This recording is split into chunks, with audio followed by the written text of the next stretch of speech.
মহাদেশীয় হকির সেরা টুর্নামেন্ট এশিয়া কাপে খেলতে ভারতে গেছে বাংলাদেশ জাতীয় হকি দল। বিহার রাজ্যের রাজগড়ি শহরের ৮ দেশের এই আসর শুরু হবে ২৯ আগস্ট শুক্রবার। প্রথম দিনেই মাঠে নামবে বাংলাদেশ, প্রতিপক্ষ মালয়েশিয়া। ফাইনাল হবে ৭ সেপ্টেম্বর। গ্রুপে বাংলাদেশকে আরও খেলতে হবে গতবারের চ্যাম্পিয়ন দক্ষিণ কোরিয়া ও চাইনিজ তাইপের বিপক্ষে। বাংলাদেশের প্রথম টার্গেটই থাকবে চাইনিজ তাইপকে হারানো।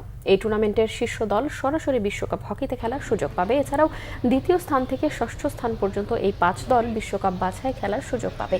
বাংলাদেশের লক্ষ্য গ্রুপে তৃতীয় হয়ে বিশ্বকাপ বাছাই খেলার সুযোগ করে নেয়া। এই আসরে বাংলাদেশকে ম্যাচ খেলতে হবে সকালে ও দুপুরে। সেই লক্ষ্যে দেশে গত কয়েকদিন সকাল ও দুপুরেই অনুশীলন করে প্রস্তুতি নিয়েছেন রেজাউল করিমরা। ভারতের সাথে রাজনৈতিক দ্বন্দ্বে এশিয়া কাপ থেকে পাকিস্তানের নাম প্রত্যাহার করায় এইচ কাপে তৃতীয় হয়েও বাংলাদেশ সুযোগ পেয়েছে এশিয়া কাপে।